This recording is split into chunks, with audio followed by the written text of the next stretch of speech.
Communication is a bigger phenomenon, bigger than conversation. And you must have seen lots of people telling you there is no need of learning grammar. Okay? What you least need is little knowledge of tenses. That's what most of people tell you. But again, uh, and they have much more to go on, such as why would you like to waste time in learning grammar? It's of no use, and this is not going to be helping you in a longer run. But I have few questions to ask, such as what if you have to write a report? What if you have to write an email? And what if you have to write a speech? What if you have to make a presentation? What if you have to make minutes after the meeting? These things, these are all uh, done by professionals, all right? And whenever you go for an interview or when in job, you are required to make these things, okay? You are required to write these things. And to be able to write properly, you need to have sound knowledge of grammar, okay?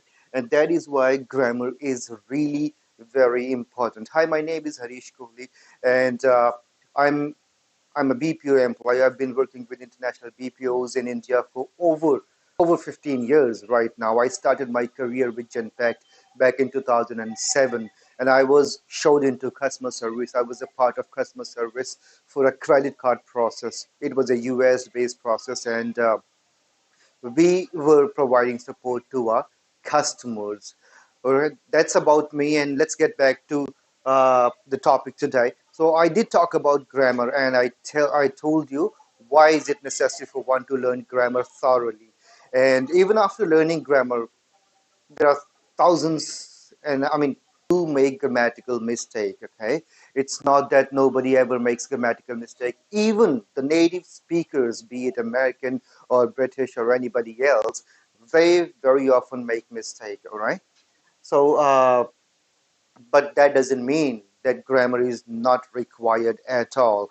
Uh, when I joined Genpact back in 2007, I was assessed, okay, even after the interview, uh, while being in training, they used to assess us on regular basis, and the accreditation happened based on several factors. And grammar, pronunciation, fluency, and thought process.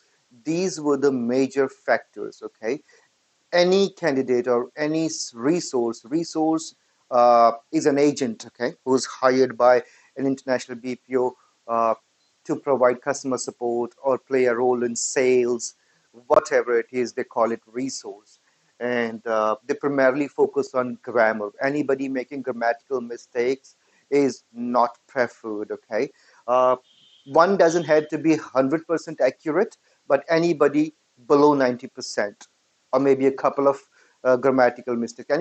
Anybody who makes more than a couple of mistakes while talking is not liked. And so that's about the grammar. I mean, grammar is much more important. It carries more than 50% of weightage. Okay, whenever whenever you've been assessed, the assessor will focus on grammar primarily because it carries more than 50% of weightage of the total accreditation.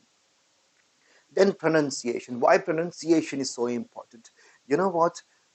When you speak, you want to be heard and understood clearly. Anybody, anybody and everybody strives for this. So it is very, very important for you to pronounce a particular word properly so that the message that you want to deliver is delivered in the correct manner, or you are understood correctly. You're not mistaken. And this is why pronunciation is also very, very important, and it also carries weightage. Now, the next point is fluency. We'll have to understand what is fluency. A high rate of speech does not mean fluency. Okay, anybody who speaks very slow also does not mean fluency. Say, this is all about balancing. You don't have to be extremely slow, you don't have to be extremely fast while speaking. Okay, a higher rate of speech is never liked. So, what is fluency? Again, fluency is you continue speaking, even if you are speaking slow, as long as you're not taking unnecessary pauses, as long as you are not taking, uh, as long as you are not doing, mm, mm, as long as you're not looking lost, as long as you're not looking in search of words in the back of your head. So you are fluent. That's about the fluency. And once again, you don't have to have a very high rate of speech in order to be seen or accepted as a fluent speaker. Please mind that. And last but not the least, thought process. What is a thought process?